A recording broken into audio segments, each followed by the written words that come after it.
नमस्कार साथियों, मैं मनीष मेवाल आप सभी का आपके अपने चैनल में तहे दिल से स्वागत और अभिनंदन करता हूं। मैं उम्मीद करता हूं कि आप सभी शानदार, जबरदस्त और जिंदाबाद होंगे और आप सभी की कक्षा 11 की जो तैयारियां हैं वो बिल्कुल धमाकेदार चल रही होंगी।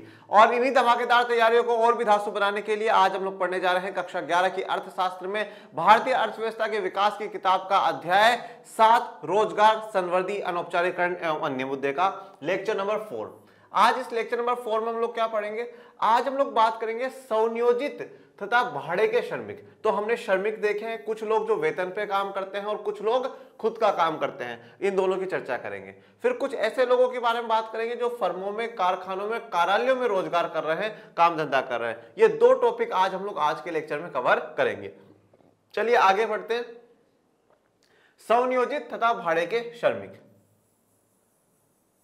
देखिए, स्वनियोजित का मतलब मैं पहले के लेक्चर में भी समझा चुका हूं और आज वापस एक बार आपको समझा देता हूं।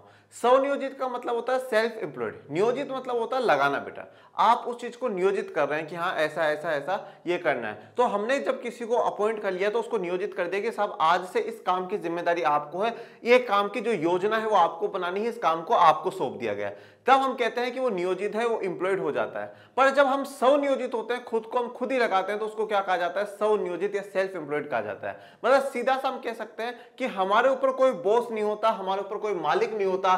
जब हमारे ऊपर कोई मालिक नहीं होता, हमारे ऊपर कोई बॉस नहीं होता है, तो उसी काम को हम लोग क्या कहते हैं? स्वनियोजित कहते हैं।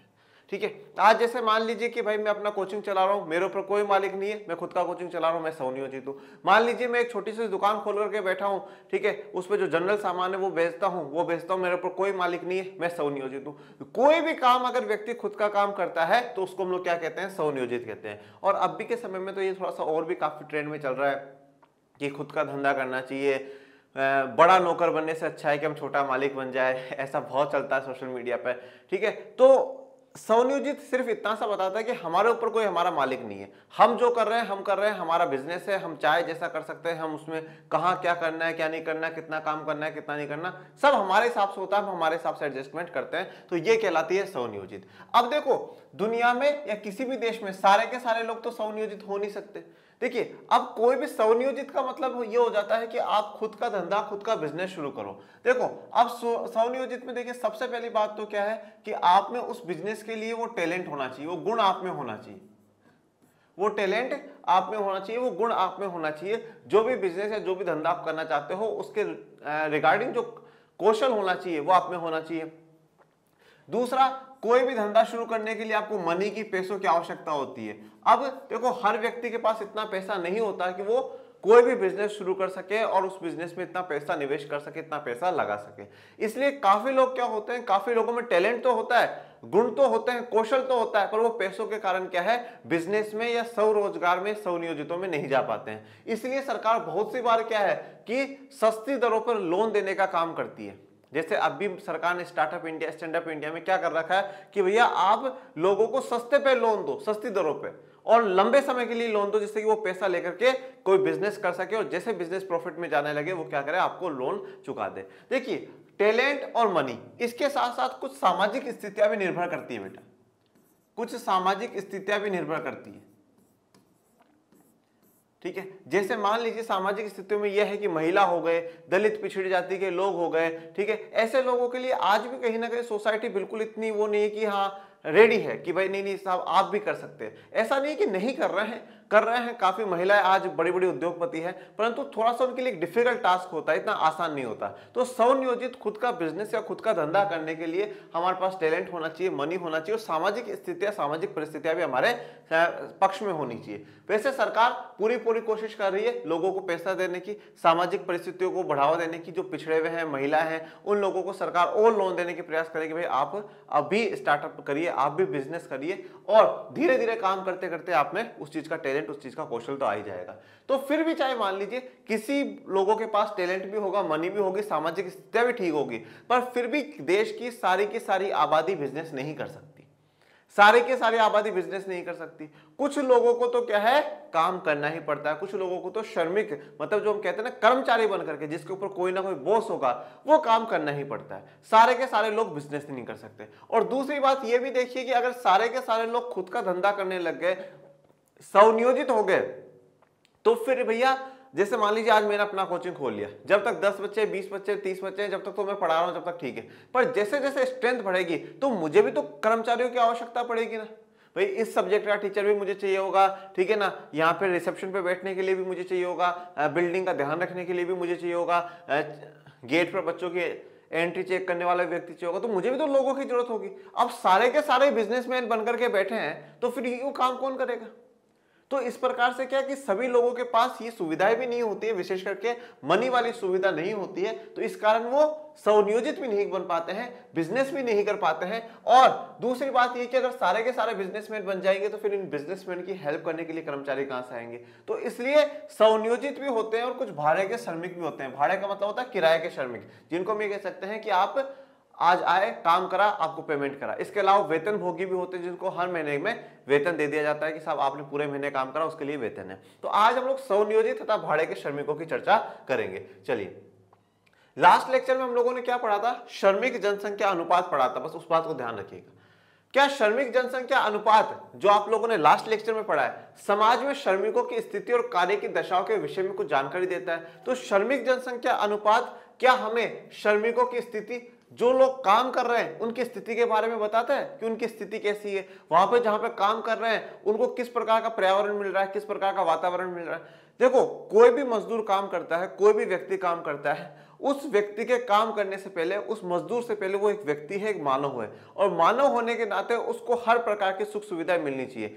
सुख सुविधाओं का मतलब ये नहीं है कि साहब उसके पास एसी लगा हो, ठीक है ना, एसी लगा हो, ऐसा नहीं है। सुख सुविधाओं का मतलब यह है कि अगर वो कहीं भी काम करता है तो उसके ऐसा काम नहीं होना चाहिए जिससे कि उसके शरीर को हानि हो, ठीक है, उसको वहां पे साफ पानी मिलना चाहिए, ठीक है, उसको रेस्ट भी मिलना चाहिए बीच में खाने पीने के लिए, ये सब कुछ। तो अच्छा वातावरण उसका होना चाहिए। हम काफी जगह देखते हैं क्या होता है कि उनको ना कोई पानी की सुविधा होती है, 8-8 घंटे की जगह 12-12 16-16 घंटे तक काम करवा लेते हैं। उनके वहां से केमिकलों की फैक्ट्री में जो लोग काम करते हैं उनसे फिर बॉडी पर उसके इफेक्ट पड़ते हैं। ऐसे बहुत सी चीजें हम लोग देखते हैं। तो कहीं पर भी काम करा जाता है तो श्रमिक की स्थिति देखी जाए कि श्रमिक की स्थिति कैसी है, क्या उसकी स्थिति में कोई सुधार हो रहा है, बेहतर है, कैसा है। कार्य की दशाओं को देखा जाए, वहां पे किस प्रकार का वातावरण है, किस प्रकार का नहीं। तो इन चीजों के विषय के बारे में क्या हमें श्रमिक जनसंख्या अनुपात बताता है। श्रमिक जनसंख्या अनुपात तो हमें क्या बता रहा है कि हमारे देश में टोटल श्रमिक कितने हैं, तो श्रमिक कितने हैं, और उसका कुल जनसंख्या से हम क्या कर देते हैं, भाग दे देते हैं। ये वाला सूत्र लिखाया था आप लोगों को लास्ट लेक्चर में, कुल जनसंख्या कितनी है उससे भाग देकर के 100 से गुणा कर देंगे। तो इससे हमें यह पता चल जाता है कि पूरे देश की जनसंख्या में से कितने लोग हैं जो कि श्रमिक है। तो हमने ये कहा था कि पूरे देश में हर 100 में से 34 लोग क्या है, श्रमिक है। मतलब हर 100 में से ऐसे लोग हैं, 34 लोग हैं जो रोजगार में है, काम कर रहे हैं। और इसमें भी देखा था कि अगर मैं गांव की, विलेज की बात करता हूं तो 100 में से 35 हैं, और अगर मैं शहरों की, सिटी की, अर्बन एरिया की बात करता हूं तो मैं कहता हूं 34 हैं 100 में से, ठीक है। अब परंतु इससे क्या हमें यह पता चल रहा है कि श्रमिकों की स्थिति कैसी है, श्रमिकों के पास कितना धन है, क्या श्रमिकों को जो न्यूनतम आवश्यकताएं मिलनी चाहिए, रोटी, कपड़ा, मकान, शिक्षा, स्वास्थ्य, वो मिल रहे हैं, नहीं मिल रहे, क्या इससे आपको ये बात पता चल रही है? ये बात आपको नहीं पता चल रही। क्या कार्य की दशा पता चल रही है कि ये 100 में से जो 34 लोग काम कर रहे हैं इनमें से कितने ऐसे हैं जहां के कार्यों की दशा ठीक नहीं है, वो क्या सही काम कर रहे हैं, क्या उनकी स्थितियां ठीक है, क्या नहीं है, वहां पे उनको साफ पानी मिलता है, नहीं मिलता, कैसी स्थिति, ये पता चल रही, नहीं पता चलती है। तो ये यही कह रहा है कि क्या श्रमिक जनसंख्या अनुपात से श्रमिकों की स्थिति और कार्य की दशाओं के विषय में हमें कुछ जानकारी देता है या नहीं देता। यदि किसी उद्यम में श्रमिक के स्तर या पद की जानकारी मिल सके तो निश्चय ही देश में रोजगार की गुणवत्ता के आयामों की जानकारी प्राप्त करना संभव होगा। अब देखिए, कोई भी बिजनेस, कोई भी उद्यम होता है, वहां पर श्रमिक के स्तर और उसके पद की जानकारी मिल जाएगी ना, ठीक है। स्तर की, भाई वो कौन से लेवल का वो काम कर रहा है और उसका पद क्या है, किस पोस्ट पर बैठ करके वो काम कर रहा है, तो संभवतः निश्चय 100% तय है कि हमें देश में रोजगार की गुणवत्ता, क्वालिटी के बारे में पता चल जाएगा। देखो, श्रमिक जनसंख्या अनुपात हमें ये नहीं बता रहा है कि श्रमिक की स्थिति कैसी है, कार्य की दशाएं कैसी है, ये हमें नहीं पता चल रहा है, परंतु हम ये कह रहे हैं कि अगर हमें श्रमिक का स्तर और उसका पद पता चल जाए कि वो किस पद पर काम करता है, ठीक है, वो कि आज जैसे मैं कहूं कि मैं कहता हूं कि भाई कोई एक कंपनी का मैनेजर है, कोई एक कंपनी का मैनेजर, तो मैनेजर एक अच्छी खासी पोस्ट है, हम उम्मीद कर सकते हैं कि हाँ भाई उसकी स्थिति भी अच्छी होगी, मतलब अच्छा पैसा कमा रहा होगा और वहां पे कार्य की दशाएं भी उसकी ठीक होगी। तो हमने एक पद से, हमने एक पोस्ट से क्या पता लगा लिया, उसकी स्थिति भी पता लगा ली और उसका कार्य की दशाओं का भी पता लगा लिया। तो यही बात यहाँ पर कही गई कि अगर हमें श्रमिक का स्तर पता चल जाए और उसका पद पता चल जाता है तो निश्चय ही हम रोजगार की जो गुणवत्ता के आयाम है उसकी जानकारी प्राप्त कर सकते हैं। ओके, तो यहाँ पे जो अलग अलग प्रकार के श्रमिक हैं वो आपको दर्शाए गए हैं।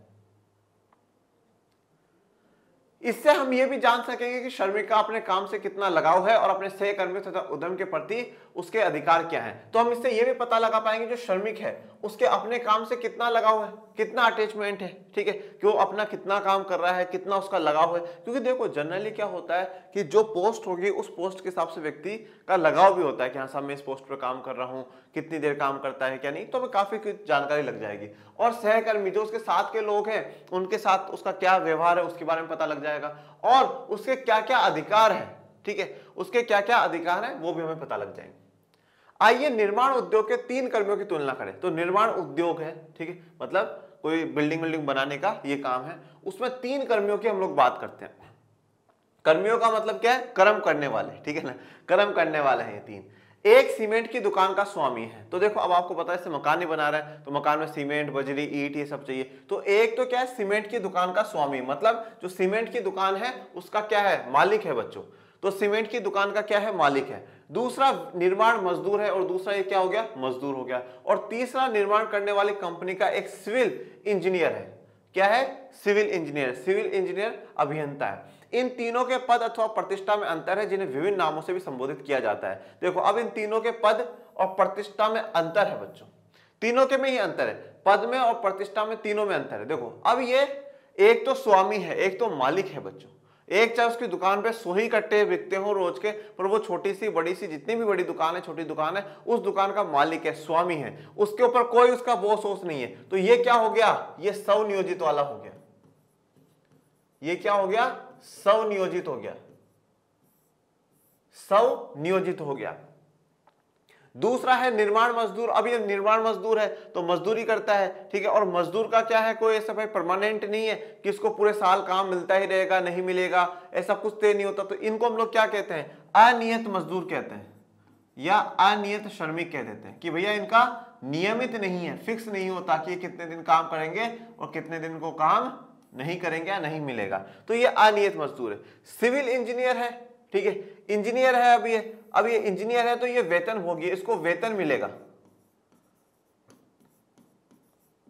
तो अब देखो इसका तो बिल्कुल एक सिस्टम ही अलग है, ये तो बिल्कुल एक अलग है, ये तो खुद का मालिक है, ठीक है, माई लाइफ माई रूल्स ठीक है ना, इच्छा हुई तो दुकान खोलेंगे, नहीं हुई तो बंद रखेंगे, ठीक है। ये मजदूर है और ये इंजीनियर है। अब इन दोनों के पद और प्रतिष्ठा में देखो डिफरेंस है कि भैया इनका पद अलग है, ये भैया इंजीनियर है, पढ़ाई लिखाई कर करके यहां तक पहुंचा है, तो इसके पद में और इनके पद में, दोनों के पद में हम डिफरेंस कर सकते हैं और हम पता लगा सकते हैं किसकी कंडीशन ज्यादा ठीक होगी और किसकी नहीं होगी।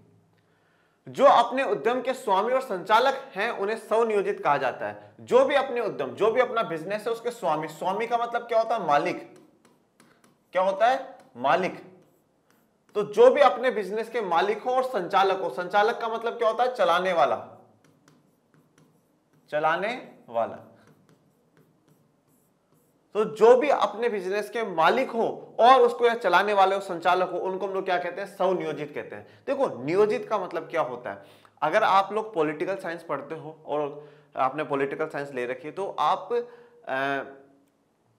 कक्षा 12 में पढ़ोगे कि जब हम आजाद हुए थे ना, तो आजादी के बाद हमें एक मॉडल अपनाना था कि हम कैसा मॉडल अपनाएं। तो फिर भारत सरकार ने पंचवर्षीय योजनाओं का मॉडल अपनाया था, ठीक है, और उसके लिए योजना आयोग बनाया था। और योजना आयोग में कहा गया था कि हर 5 सालों के लिए हम क्या करेंगे, नियोजन करेंगे, प्लानिंग करेंगे कि हाँ भैया क्या करना है क्या नहीं करना। तो उसी प्रकार से नियोजन, नियोजित मतलब कहीं ना कहीं क्या है, नियोजित अगर मैं एक बात आसान भाषा में आपको समझाऊं तो ये क्या कहते हैं, प्लानिंग के बारे में कहते हैं। स्वनियोजित मतलब है हमारी खुद की प्लानिंग है, हम चाहे जैसा करें, जैसा मैं जैसा आसान भाषा में कह रहा हूं, माई लाइफ माई रूल्स है। मेरी दुकान है, मैं चाहूं 8 बजे खोलूं, मेरी दुकान है, मैं बिल्कुल उसको बराबर उसको कर देना है, ओके, उसको हम बराबर कर देंगे कि साहब मेरी दुकान है, मुझे खोलना है तो खोलनी, और मुझे नहीं खोलनी तो नहीं खोलनी, 8 बजे खोलूं 10 बजे खोलूं, उससे कोई फर्क। तो अपनी प्लानिंग के हिसाब से चलता है, माई लाइफ माई रूल्स है। तो जो अपनी बिजनेस का मालिक होगा, उसको चलाएगा, वो क्या कहलाता है, स्वनियोजित कहलाता है। तो अब इस प्रकार से क्या होगा, जो सीमेंट की दुकान का स्वामी है वो क्या है, स्वनियोजित है, ठीक है, क्योंकि उसकी दुकान है। अब देखो ये नहीं देखना दुकान बड़ी है छोटी है, ये नहीं, मैं आपको इतनी सी बात कहता हूं कि अगर कोई छोटी सी भी दुकान है किसी भी चीज की हो, अब उसके ऊपर उसका कोई बॉस नहीं है, वो खुद तय करता है कि साहब मुझे इतनी मुझे दुकान खोलनी, इतनी मुझे बंद करनी है, ये सामान बेचना है, ये सामान नहीं बेचना है, इस सामान की इतनी रेट रखनी, इतनी नहीं रखनी, सब कुछ सारी प्लानिंग वो तय कर रहा है, तो इसलिए वो क्या कहलाएगा, स्वनियोजित कहलाएगा। अब दुकान बड़ी छोटी वो हम नहीं देखेंगे, तो सीमेंट की दुकान का स्वामी क्या हो गया, स्वनियोजित हो गया।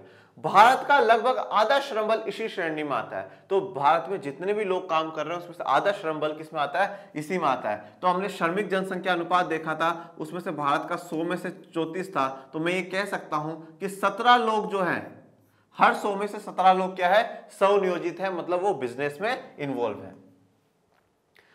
फिर दूसरा देखते हैं, निर्माण मजदूर अनियत मजदूरी वाले श्रमिक कहलाते हैं। यह भारत की श्रम शक्ति का लगभग कितना है, 25% है बच्चों। निर्माण मजदूर अनियत मजदूर श्रमिक कहलाते हैं, मतलब इनकी जो मजदूरी होती है, जो इनको पेमेंट मिलता है वो अनियत होता है, ठीक है, मतलब और क्यों, क्योंकि उनको काम रेगुलर मिले या ना मिले, ठीक है, तो इसलिए अनियत मजदूर है। कितना है, श्रम शक्ति का लगभग 25% है।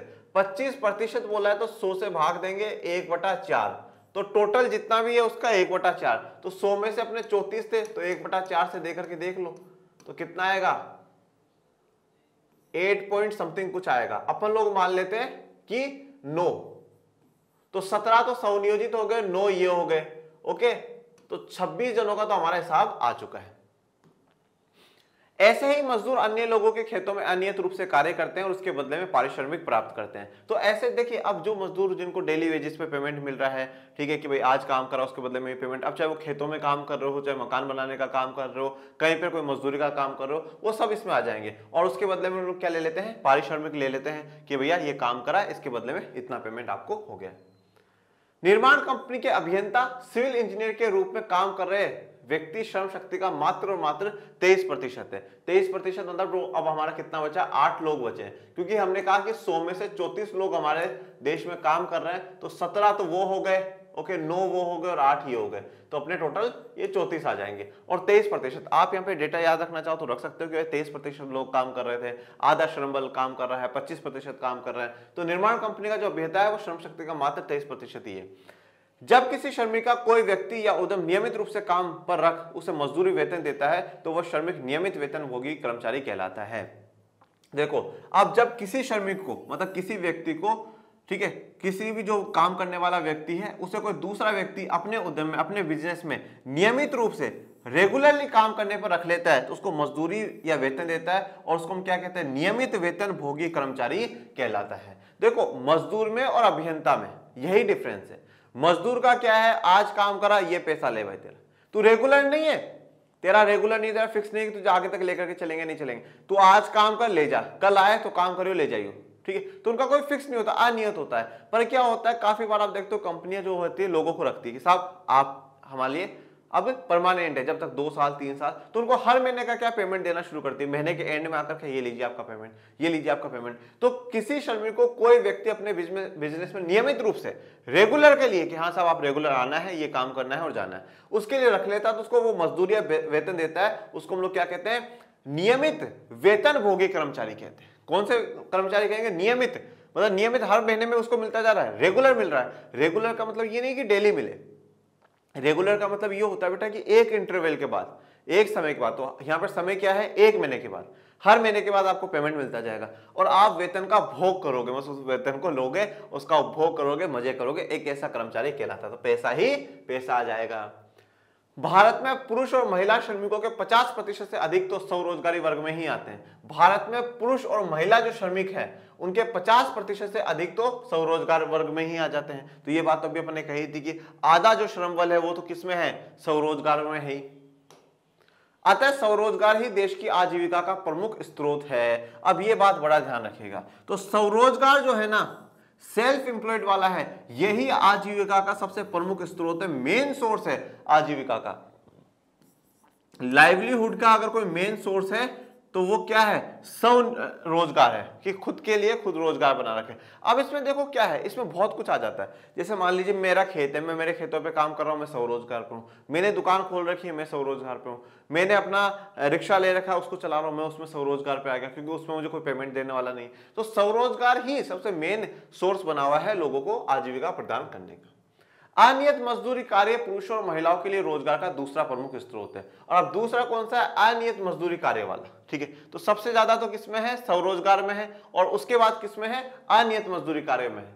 इस अनियत रोजगार में महिलाओं का अंश 24 से 27% पुरुषों से अधिक पाया गया है। अभी जो अनियत मजदूरी कार्य होता है, इसमें कौन ज्यादा काम कर रहे हैं? पुरुष ज्यादा काम कर रहे हैं, महिलाएं ज्यादा काम कर रही है? इसमें महिलाएं ज्यादा काम कर रही है। इस अनियत मजदूरी कार्य में कौन ज्यादा काम कर रही है? महिलाएं ज्यादा काम कर रही है। यहां पर आपसे सवाल पूछा जा सकता है, आप चाहिए डेटा याद मत रखो कितना प्रतिशत, पर यह पूछा जा सकता है कि अनियत मजदूरी कार्यों में पुरुष ज्यादा है या महिलाएं ज्यादा है, यह सवाल बन सकता है। तो यहां पर महिलाएं ज्यादा काम कर रही है। नियमित वेतन भोगी रोजगारधारियों में पुरुष एवं महिला दोनों अधिक अनुपात में लगे हुए हैं। और नियमित जो वेतन भोगी है, ठीक है, मतलब जिनको हर महीने का पेमेंट मिलता है, उस रोजगारधारी में पुरुष और महिला दोनों अधिक अनुपात में लगे हुए हैं, काफी अनुपात में उसमें काम में लगे हुए हैं। देश के 23% पुरुष नियमित वेतन भोगी और इस वर्ग में 21% महिला हैं। तो देखो 23% तो पुरुष है, जितने भी लोग नियमित वेतन भोगी है उसमें से 23% पुरुष और 21% महिला है। तो यहाँ पे ज्यादा कौन है? पुरुष है। पर देखो जो डिफरेंस है, जो अंतर है, वो बहुत कम है। पुरुष और महिलाओं के बीच का अंतर बहुत कम हो गया है, बहुत कम है। 23% पुरुष और 21% महिला है जो कि नियमित वेतन भोगी वाले में काम कर रहे हैं। यदि ग्रामीण और शहरी श्रम बल के वितरण की तुलना करें तो हमें ज्ञात होता है कि अनियत मजदूरी पाने वाले श्रमिक स्वनियोजित तथा ग्रामीण क्षेत्रों में शहरी क्षेत्रों की अपेक्षा अधिक हैं। देखिए पहले आप इस तस्वीर को देखिए, जैसे यहाँ पर मैंने एक तस्वीर दिखाई है, जो काफी महिला है वो सिलाई सेंटर में काम कर रही है। ठीक है, तो अब ये क्या है कि नियमित वेतन भोगी हो जाएंगी, जिनको पूरा महीने काम करवा लिया जाएगा और फिर महीने के बाद में पेमेंट कर दिया जाएगा। देखिए अब इस पॉइंट पे आइए, यदि ग्रामीण और शहरी श्रम बल के वितरण पर हम तुलना करें, हम देखें ग्रामीण क्षेत्र में कितने लोग काम कर रहे हैं और शहरी क्षेत्र में कितने लोग काम कर रहे हैं, तो हमें ज्ञात होता है कि अनियत मजदूरी पाने वाले जो श्रमिक हैं स्वनियोजित तथा ग्रामीण क्षेत्रों में शहरी क्षेत्रों की अपेक्षा अधिक होते हैं। तो अनियत मजदूरी पाने वाले जो श्रमिक हैं या स्वनियोजित है, वो ग्रामीण क्षेत्रों में शहरी क्षेत्रों की तुलना अधिक है। मतलब आपको अनियत मजदूरी पाने वाले श्रमिक और स्वनियोजित ये ग्रामीण क्षेत्रों में आपको कहां ज्यादा देखने को मिलेंगे? ग्रामीण क्षेत्रों में ज्यादा देखने को मिलेंगे। अभी देखिए ये अपन को तस्वीर दिखाई गई है, इस तस्वीर को पहले से समझ लेते हैं थोड़ा सा। क्षेत्रानुसार रोजगार का वितरण है। ठीक है, अब देखिए ये शहरी श्रमिक है और ये ग्रामीण श्रमिक है। ठीक है, अब इसमें सबसे पहले आकस्मिक पारिश्रमिक कर्मचारी, मतलब जिनको क्या होता है कि काम करवाते हैं और पेमेंट कर देते हैं, जो अनियत है, तो उसमें शहरों में कितना है? 15% है, और गांव में कितना है? 29% है। हमेशा परसेंटेज का मामला हो तो उसमें समझने का आसान ये है कि हर 100 लोग मान लो, तो जिस शहरों में जितने भी लोग रह रहे हैं उनमें से हर 100 में से 15 लोग ऐसे लोग हैं जो क्या कर रहे हैं कि काम करते हैं, उनको पेमेंट दे देते हैं और फिर हो जाते हैं, मतलब उनका रेगुलर नहीं होता। ठीक है, और ग्रामीण क्षेत्र में कितने? हर 100 में से 29 लोग हैं। उसके बाद बात करें स्वयं कार्यरत, मतलब स्वनियोजित है, तो शहरों में स्वनियोजित कितने? 38 है, मतलब 100 में से हर 38 लोग क्या है? खुद का बिजनेस, खुद का धंधा चला रहे हैं। और गांव में देखो, गांव में गजब का रेशियो है, 58 है भैया। 100 में से हर 58 व्यक्ति ऐसे हैं जो खुद का धंधा, खुद का बिजनेस कर रहे हैं। अब इसमें क्या है? खेत है, तो खेतों पे काम कर रहे हैं, तो स्वरोजगार में आ जाएगा। और नियमित वेतन भोगी कर्मचारी कितने हैं? अब देखो शहरों में नियमित 47% है, 47% है, और गांव में सिर्फ और सिर्फ 13% है। अब इस चीज को समझना, देखो शहरों में क्या होता है, ज्यादा बड़ी बड़ी फैक्ट्रियां होती है, बड़ी बड़ी इंडस्ट्रियां होती है। अब बड़ी बड़ी फैक्ट्री, बड़ी बड़ी इंडस्ट्रियां खड़ी करना हर किसी के बस की बात नहीं होती। कुछ लोगों ने खड़ा कर लिया तो अब उनको क्या है? रोजगार के लिए काफी व्यक्ति चाहिए, तो ज्यादातर व्यक्ति क्या होते हैं उन फैक्ट्रियों में, उनमें जाकर के शहरों में लग जाते हैं। इसलिए शहरों में नियमित वेतन भोगी वाली जो संख्या है वो ज्यादा है। और पर गांव में क्या है? गांव में किसी ने एक छोटी सी दुकान भी खोल ली, गांव में जो है कोई दूध का व्यापार भी कर रहा है, ठीक है, कि खेतों पे काम भी कर रहा है, तो ज्यादातर जो है वो स्वनियोजित है, वो खुद का काम खुद कर रहे हैं, कोई मालिक बना करके नहीं बैठा हुआ। तो आप यहाँ पर देखिए कि अगर हम लोग देखें अनियत मजदूर, जो अनियत मजदूरी की संख्या है वो ओके, और अगर स्वनियोजित की संख्या में हम लोग बात करें तो कौन ज्यादा आगे है? ग्रामीण क्षेत्र आगे। मतलब अनियत मजदूर जो आपको देखने को मिलेंगे वो कहां पे देखने को मिलेंगे? ग्रामीण क्षेत्रों में ज्यादा देखने को मिलेंगे। आपको स्वनियोजित वाले जो है वो कहां ज्यादा देखने को मिलेंगे? ग्रामीण क्षेत्र में ज्यादा देखने को मिलेंगे। बस वेतन भोगी वाले जो हैं, जिनको नियमित वेतन भोगी है, जिनको हर महीने में पेमेंट मिलता है, ऐसे वाले कर्मचारी कहां ज्यादा है? शहरों में ज्यादा है गांवों की तुलना। ओके, शहरों में स्वनियोजित और नियमित वेतन वाले रोजगार की संख्या अधिक है। शहरों में स्वनियोजित और नियमित वेतन वाले जो रोजगार की संख्या है वो अधिक है। एक सेकंड,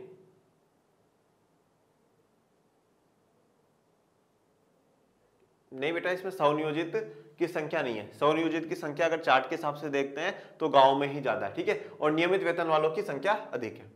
गांव में अधिकांश ग्रामीण अपनी जमीन के टुकड़ों पर निर्भर है जो स्वतंत्र रूप से खेती करते हैं, अतः स्वनियोजन में उनकी भागीदारी अधिक है। देखिए, तो यहाँ पर किताब ने गलती से मिसप्रिंट कर दिया था, क्योंकि अब वो यहाँ पे क्या कह रहा है नेक्स्ट पॉइंट में कि अधिकांश जो ग्रामीण है वो अपनी जमीन के टुकड़ों पर निर्भर है, अपनी जमीन पे खेतीबाड़ी करता है और खेतीबाड़ी वो खुद करता है, इसलिए वो क्या है, स्वनियोजन में गांव वालों की क्या है, अधिक भागीदारी है। शहरी क्षेत्रों में काम का स्वरूप भी अलग होता है। हर व्यक्ति कारखाना, दुकान और कार्यालय का संचालक नहीं हो सकता। इसके अतिरिक्त शहरी उद्यमों में नियमित रूप से श्रमिकों की आवश्यकता होती है। देखो, अब शहरी क्षेत्रों का क्या है, काम का स्वरूप भी अलग होता है, ठीक है। शहरी हर व्यक्ति कारखाना, दुकान, कार्यालय का संचालक नहीं हो सकता। हर व्यक्ति दुकान नहीं खोल सकता, हर व्यक्ति कोई बड़ी फैक्ट्री नहीं खोल सकता, कोई कार्यालय नहीं बना सकता। इसलिए क्या, और शहरों में उद्यमों की भी संख्या बहुत ज्यादा होती है, बड़े बड़े बिजनेस बहुत होते हैं, तो वहां पे क्या होती है, श्रमिकों की आवश्यकता होती है, वहां पे काम करने वाले लोगों की आवश्यकता होती है। इसलिए यहाँ पर नियमित वेतनभोगी जो है वो शहरों में जाता है। यही कारण है कि इसलिए शहरों में नियमित जो वेतनभोगी है वो ज्यादा है। कितना परसेंट है, 47% है। अब बात करते हैं फर्मों, कारखानों तथा कार्यालयों में रोजगार, ठीक है। तो यहां तक हम लोगों ने ये बात समझ ली कि भैया 3 प्रकार के हमें श्रमिक देखने को मिलेंगे। एक होंगे स्वनियोजित, जो खुद का काम खुद करते हैं, खुद के मालिक खुद है। दूसरे हैं अनियत मजदूरी वाले श्रमिक, जिनको रेगुलर पेमेंट करा जाता है। आज आपने काम करा, आज पैसा लेकर के चले जाओ, डेली पेमेंट करा जाएगा, जिसको हम आम भाषा में मजदूरी कहते हैं कि आज काम करा उसकी मजदूरी पकड़, आज काम करा उसकी मजदूरी पकड़, ठीक है। और तीसरा हम लोगों ने देखा जो नियमित वेतनभोगी कर्मचारी हैं, मतलब जिनको काम करवाएंगे एक फिक्स टाइम तक, फिर उस फिक्स टाइम के बाद पेमेंट कर देंगे, फिर काम करवाएंगे, फिर उससे एक फिक्स टाइम के बाद पेमेंट कर देंगे, जो कि जनरली सामान्यतः क्या होता है, हर महीने के बाद पेमेंट करा जाता है। ये महीना कंप्लीट हुआ, ये पेमेंट। हमने 3 प्रकार के लोग देख लिए। अब हम ये बात समझते हैं कि स्वनियोजित हर व्यक्ति नहीं कर सकता, हर व्यक्ति स्वनियोजित नहीं हो सकता, तो फिर बचे 2 प्रकार के लोग, जो अनियमित श्रमिक वाले रोजगार व्यक्ति है वो, और नियमित वेतनभोगी वाले ही है। ये 2 बचते हैं। अनियमित वालों का काम क्या है कि जैसे भाई मकान का काम हो गया, खेतों का काम हो गया, इन पे अनियमित तौर पर वो काम कर लेते हैं। फिर बचता है वेतनभोगी। अब क्या है कि बहुत हर जगह कोई बड़े उद्योगपति होते हैं, वो फर्म लगाते हैं, कारखाने लगाते हैं, ये स्थापित करते हैं, तो वहां पर काम करने वाले श्रमिकों की आवश्यकता होती है। इसलिए जो तीसरा वाला वेतनभोगी है वो आपको यहाँ पर फर्मों में, कारखानों में, कार्यालयों में रोजगार करता हुआ दिखेगा। और ये कहां पर ज्यादा देखने को मिलेगा, शहरी क्षेत्र में ज्यादा देखने को मिलेगा ग्रामीण क्षेत्र की तुलना में। देश के आर्थिक विकास क्रम में श्रम शक्ति का कृषि तथा अन्य संबंधित क्रियाकलापों से उद्योगों और सेवाओं की ओर प्रभाव होता है। इसी प्रक्रिया में मजदूर ग्रामीण क्षेत्रों से शहरों में प्रवर्तन करते हैं। देखिए, देश के आर्थिक विकास क्रम में श्रम शक्ति का कृषि तथा अन्य संबंधित क्रियाकलापों से उद्योगों और सेवाओं की ओर प्रभाव होता है। देखो, जैसे जैसे देश का आर्थिक विकास होगा ना, वैसे वैसे देखो कोई भी देश है ना, उसकी जो शुरुआत होती है, जो उसके विकास की शुरुआत होती है, वो कृषि से होती है, एग्रीकल्चर से होती है। क्योंकि वो पहले क्या करते हैं कि भाई हमें कुछ भी नहीं चाहिए, हम सिर्फ इतना चाहते हैं कि हम हमारे देश के लिए उगाएं, खाएं, और कम से कम देश वालों का सबसे पहले तो पेट भरे, क्योंकि सबसे पहली आवश्यकता जो होती है वो रोटी होती है, तो पेट भर जाए। तो कोई भी, जितने भी विकसित देश आपको देखने को मिलते हैं, सबकी जो आर्थिक विकास की शुरुआत हुई थी वो किससे हुई है, एग्रीकल्चर से हुई, कृषि से हुई है। पर जैसे जैसे देश आर्थिक विकास करता जाता है तो कृषि से ज्यादा किधर जाता है, उद्योगों की तरफ जाता है, क्योंकि उद्योग लगाएगा, वहां पर अंतिम वस्तु बनाएगा, अंतिम वस्तु बना करके दुनिया में बेचेगा, खूब पैसा कमाएगा, जिस जीडीपी में हमारा कॉन्ट्रीब्यूशन बढ़ेगा। फिर जैसे जैसे उद्योगों से और देश आर्थिक विकास की तरफ बढ़ता है तो सेवा क्षेत्र की तरफ जाता है, सेवा क्षेत्र की तरफ प्रभाव करता है, मतलब सेवा क्षेत्र वाले जो काम है, रोजगार है, उनको ढूंढता है और उन पे ज्यादा पैसा निवेश करता है। अब क्या होता है कि कृषि मुख्य ग्रामीण अर्थव्यवस्था की रीढ़ की हड्डी है।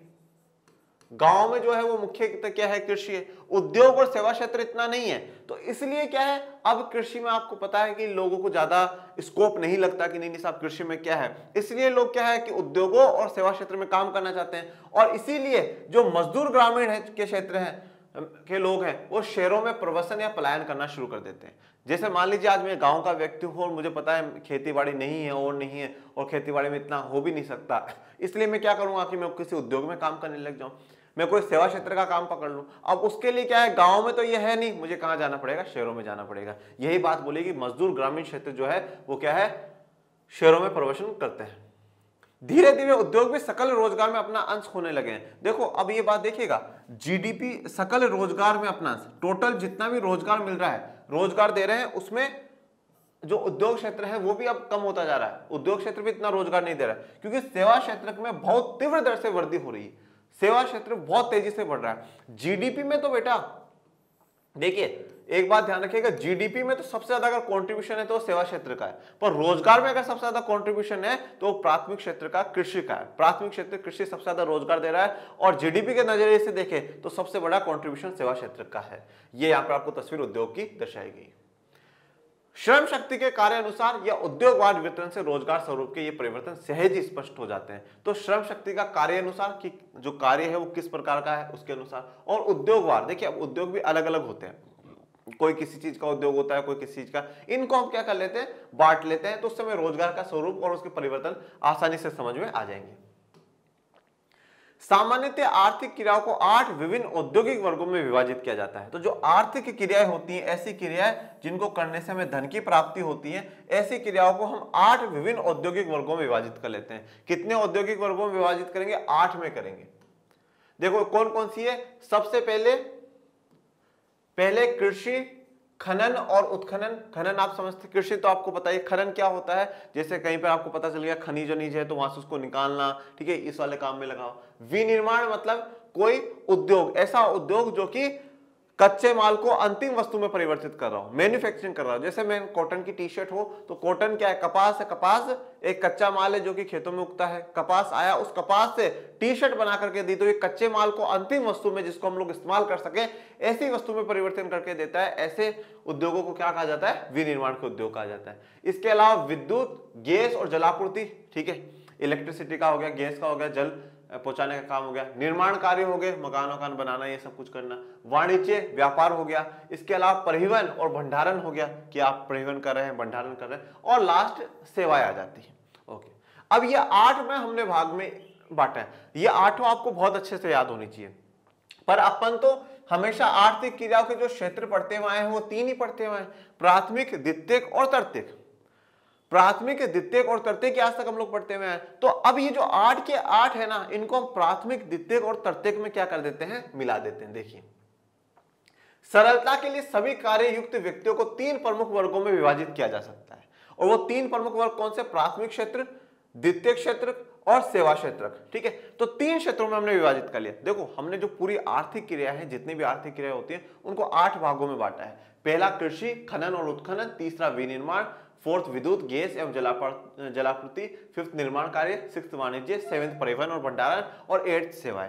अब हम इसको और भी आसान बनाने के लिए क्या कर रहे हैं, अब हम इसको 3 भागों में विभाजित कर लेंगे, प्राथमिक क्षेत्र, द्वितीयक क्षेत्र और तृतीयक क्षेत्र, जिसको सेवा क्षेत्र भी कहा जा रहा है। अब प्राथमिक क्षेत्र में, प्राइमरी सेक्टर में हम लोग क्या क्या मिला रहे हैं, क और ख, मतलब ये वाला और ये वाला, ये दोनों किसके भाग है, ये प्राइमरी सेक्टर के भाग है।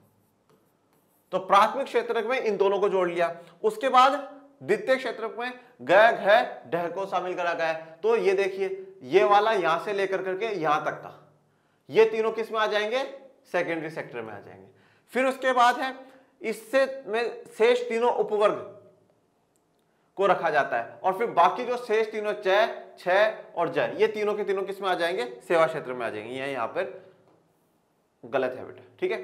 सेवा क्षेत्र में च, छ और ज, ये तीनों इसमें आ जाएंगे। तो ये 2 किस्में हैं प्राथमिक क्षेत्र में, ये 3 किस्में सेकेंडरी सेक्टर में, और ये 3 किस्में हैं तृतीयक क्षेत्र में।